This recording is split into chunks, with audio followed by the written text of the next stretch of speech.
So I made my reaction video only 1 minute long. Was out of breath, celebrating with the family, watched the fight together.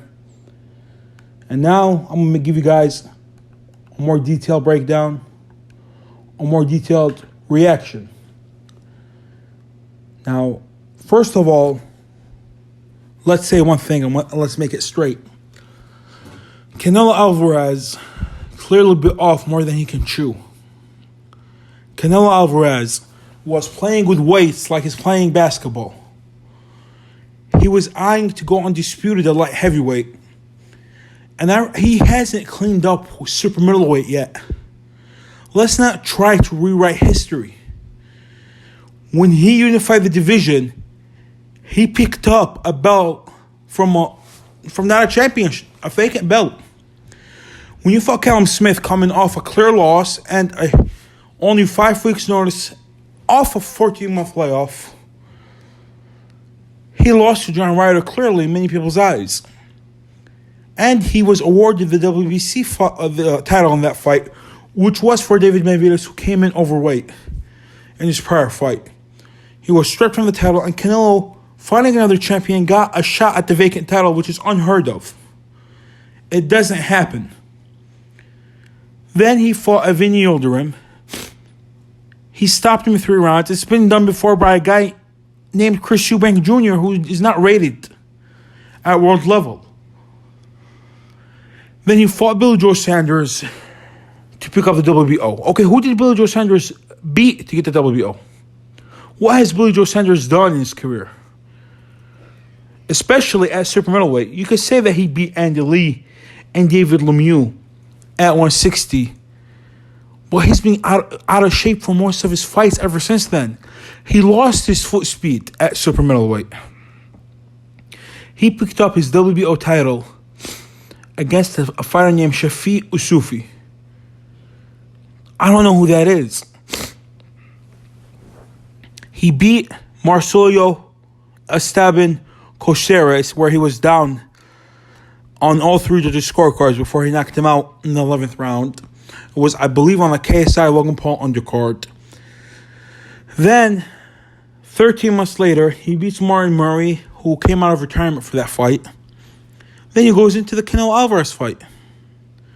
And he still gave Canelo Alvarez problems. Now, who did Caleb Plant beat? You know what I mean? Let's not rewrite history. Let's not act like Canelo Alvarez beat Andre Ward, Carl Fry, Joe Calzaghe, and Roy Jones Jr. to pick up his titles at super middleweight. A lot of people clown Terrence Crawford for beating a weak or going undisputed at a weak light welterweight division. No one does the same for Canelo Alvarez. And Canelo Alvarez, the top guy, the guy who the whole time was ranked at number 2. He was number 1 legitimately, but the guy who was ranked at number 2 the entire time never got a shot in David Benevidez.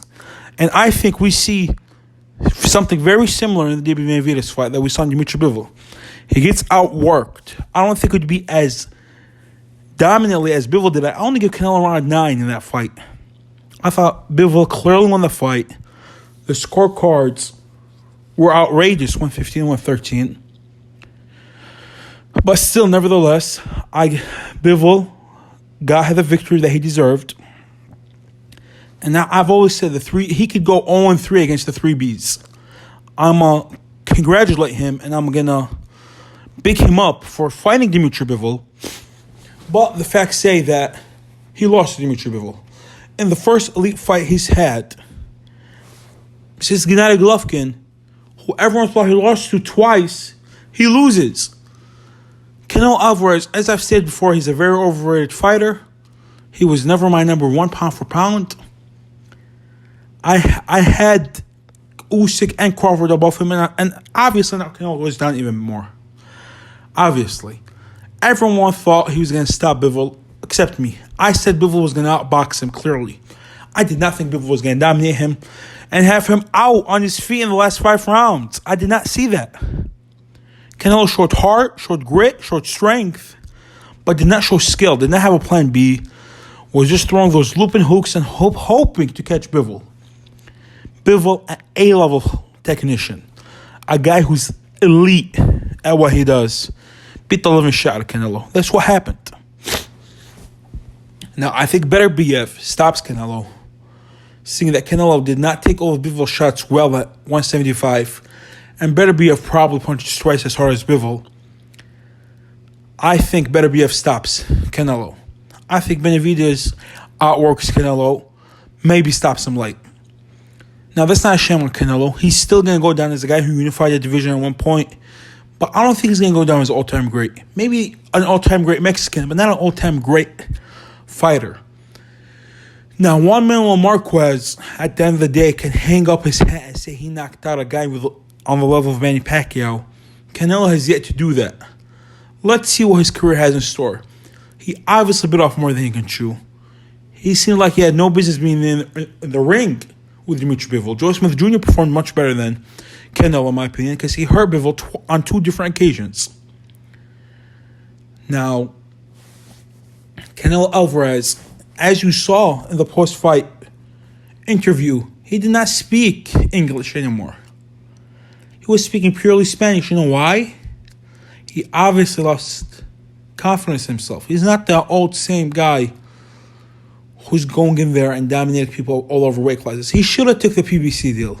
He would have beat Jermall Charlo. He would have beat Errol Spence. He should have took that deal. He pieces up Errol Spence, in my opinion, even now. He probably outworks Charlo, maybe even stops him late. He should have took that deal. Taking Bivol, and he already signed to fight Golovkin, and he's already talked about fighting John Ryder, or the winner between Buatsi and Craig Richards in December, then fighting Makabu and Usyk next year. He wanted to fight the heavyweight champion of the world. Man, come on. Chill out, bro. This is the heavyweight champion of the world. The most prestigious title in boxing. Chill out, dog. He obviously underestimated Bivol and thought Bivol was going to go crumble from those body shots. He didn't. Bivol's a strong guy. Bivol can take punches. Bivol can dish out whatever he can. You throw at him. And I told you guys that. And I made my money. I put my money. I didn't put a lot of money, but I put money, and I made money off Bivol. I put money Bivol doing on points. And I'm proud of what I got back. Because I told you guys, Bivol is more talented than Canelo. Canelo only has a puncher's chance, and he doesn't even have that, and they're going to the rematch. Fuck that. Because he caught Bivol with his best shots. He caught Bivol that right uppercut. He caught Bivol a couple times with the left hook to the liver. Nothing happened. Bivol took it and kept on going.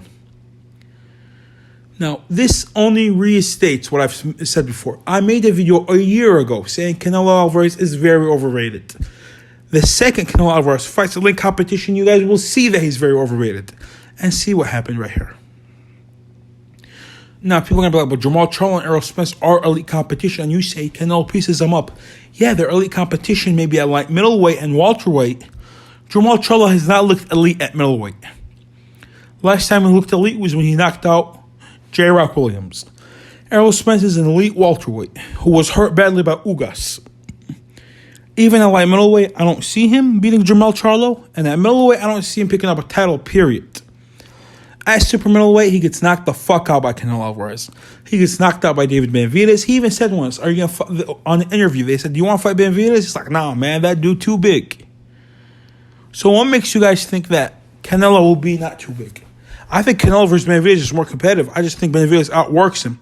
It's much more competitive than Bivol and Beterbiev.